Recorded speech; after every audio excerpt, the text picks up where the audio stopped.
Good morning mga idol, andito na naman tayo sa dagat. Eto na naman po tayo. At kumusta na po kayo lagi? Sana lagi kayong mabuti. Eto mga idol, tapos na po tayo ng ating batak ng ating ayhan. Eto ngayon ang ating mga huli. Konti lang po mga idol ang ating huli ngayong araw na ito. Meron nga tayo mga idol isa ditong isdang huli. Ito, bisugo.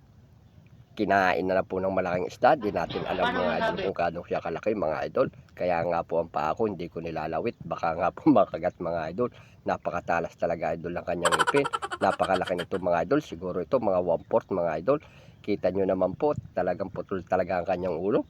Ulo lang talaga po natira. Ito po mga idol ang ating huling butite. Atin na pong itatapon. Kaysa tabi pa po natin itatapon. Dito po sa laot mapapakanabangan pa po ng kapwa isda. Paano masabi? Nalpasan natin, patay na po siya. Yan po yung magaling pong magat ng ating hayhay. Manghalab, putol po ng putol ang ating hayhay diyan. Pag yan po na nadawi mga idol. Ito po ang aking mga huling mga barak. Yan, nitsa ko po diyan kanina po sa ilalim at gawa po alanganin po ang batak natin at panayasabit. Ito, meron po akong huling kulapo, buhay pa pala ito. Kaya ating alpasan at palalakihin muna at medyo maliit po mga idol. Sana ay kayo ay lumaki at sana sa paglaki mo ako na din ang humulis. Yan, pag hindi ka lubangoy, sisigang kita pag uwi sa tabi. Kaya magpakabuhay ka. Sige ka. Humina po ang dawi dito sa ating kanupingan. Gawa po ng medyo nagkaagos na. Hindi katulad talaga pagka mahina ang agos. Talagang madawi ang isda mga idol pagka ganitong Paano masabi? mahina ang agos, madawi ang isda. Pero pag malakas po ang agos, kakunti po ang dawi. Ganyan po talagang pagdawi ng isda. Kailangan po talaga mahina ang agos para lagi ka mahuli.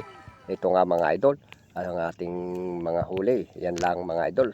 At saka nga mga idol, ito na nga, kita nyo mga idol, kadilim nga ng paligid natin mga idol. Umuulan kanina mga idol, kaya tayo hindi napag-video talaga mga idol. At ito nga mga idol, at meron pa ding mga nadoong nakapwa kumain isda.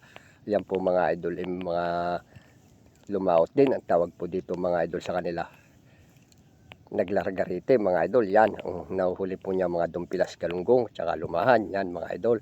Kaya hanggang dito na lang uli mga idol. At sana ay lagi tayong mag-iingat mga idol. Bye-bye. Salamat sa video, sa panonood, idol. Ingat palagi. Ingat kayo lagi palagi. Sana mag-ingat kayo palagi. Ingat idol.